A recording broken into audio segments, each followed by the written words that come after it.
Hi everyone, welcome back to my channel. Today I'm filming a tutorial and a little mini review on the Anastasia Beverly Hills Subculture palette. I did do this look and you'll see how I got it later on. And I do want to note that I am using studio lighting. I'm using a ring light today. This is my first time using it for video, so if it's a little funky, bear with me. I'm learning it. YouTube, like I've said before, is a learning process. But anyways, you know that I don't ramble too much, so let's just get into the video. So for primer, I'm going to start off with the Becca Backlight Primer. This is the first time I'm using it with the foundation I'll be using. So this should be interesting. And for foundation, I'll be using the Fenty Beauty Pro Filt'r foundation, and I'm in the shade 140. I actually don't know if this primer was the best idea with this foundation because I do get kind of glowy throughout the day with this one. And I actually just put up a first impression of this foundation where I did check-ins throughout the day, so I will throw that up in the cards if I remember, otherwise it'll be on my channel a couple of videos back. And I'm going in with my eyeshadow primer under my eyes and on my eyelids. I really like this one because it has an orangey tint to it that actually helps correct everything too. See how much coverage that actually gives for an eyeshadow primer? And for concealer, I am using the Ulta Full Coverage Concealer in the shade Light Warm. I really hope they expand the shade range of this concealer just because I really like it, but I wish they had a more yellower shade. This is very peachy. And I'm setting with the Maybelline Fit Me Loose setting powder, but just my under eyes. And for the face, I'll be setting with my Wet n Wild Photo Focus powder in the shade Warm Light. I really like this powder with this foundation. I've been using this foundation the past couple days and I really think it's really beautiful on the skin.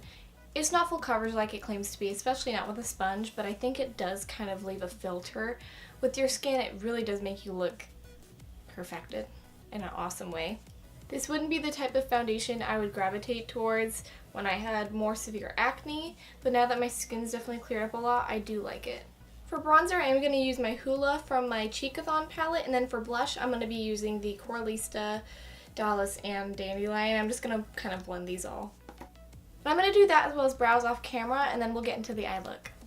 So I wanted to do highlight on camera because I am going to use something kind of unique today. I'm going to use the Wet n Wild Mermaid highlighting bar. I'm not sure what the shade is because I accidentally took it off. But since it has a little bit of a green hue, and I know that I want to do a little bit of a green smoky eye today, that'd be kind of cute. I'm not going to do it on my nose or my cupid's bow or my brow bone, but I will use it on my cheekbones. And I'm going to use their unicorn highlighting brush too. This is like Fenty Beauty's Trophy Wife, but for fair skin. I am going to go over this with my Tarte one in Expose just because it does leave kind of a cast, but I do want the greeny gold in it. Okay, so now on to the eye look. I am using the Anastasia Beverly Hills Subculture palette, as I've said before, and I'm actually going to do a kind of green smoky eye, as you probably have seen in the introduction because I'm going to film it after. I'm going to start with the shade Dawn, which is a nice transition shade. And I'm using the shade on a Morphe M518.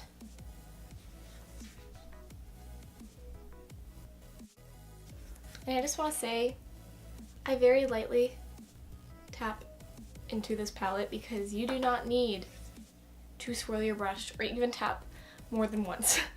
This palette has worked pretty well for me the few times I've used it so far. I think it's just because I'm really used to using a lighter hand with my products because I'm used to building things up more than blending things out, I guess. And now I'm using a clean M518 with the shade Fudge. And I am going to build this up later, but I'm taking this into my outer V. Okay, so I kind of placed the shade, but I'm going to leave it there. And I'm going to go in with my finger with the shade Untamed. And I'm going to take that on my lid, but just a little bit because this will blend out really far. So I placed it a little bit lower on my lid, and I'm going to blend it out with that M518 that I used with Fudge. And switching to a Wet n Wild crease brush, I'm going to pick up a little bit more of Untamed. So I placed and blended the two shades, and I'm going to go back in with the shade Dawn and go back into my crease and blend this up a little bit.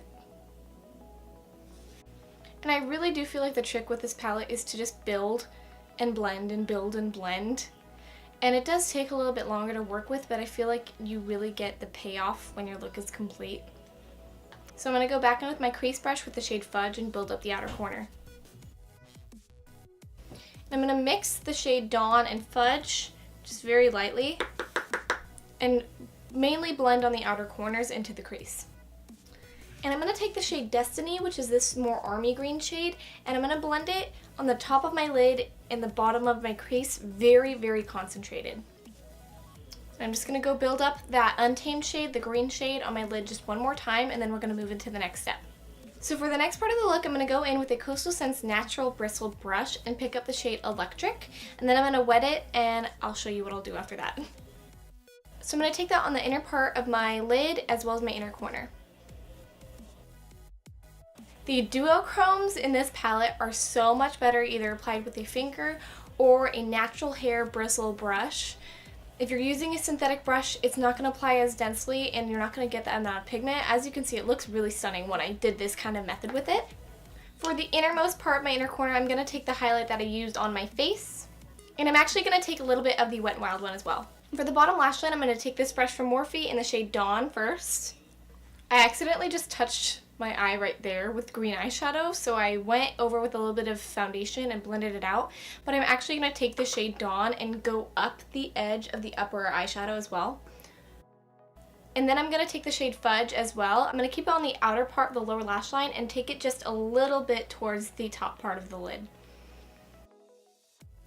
And so off camera, I'm going to throw on some mascara and probably lashes, and I'll be right back. Okay, so this is the completed look. I didn't do any eyeliner, obviously I'm not a big liner girl. I did throw on some lashes. These are the Ardell 110, so they're very, very natural, but on top of pretty long lashes, they look, you know, complimentary, but they don't hide the shadow. I also threw on the NYX Liquid Suede in the shade Soft Spoken. I don't know if I like it or not, but it works.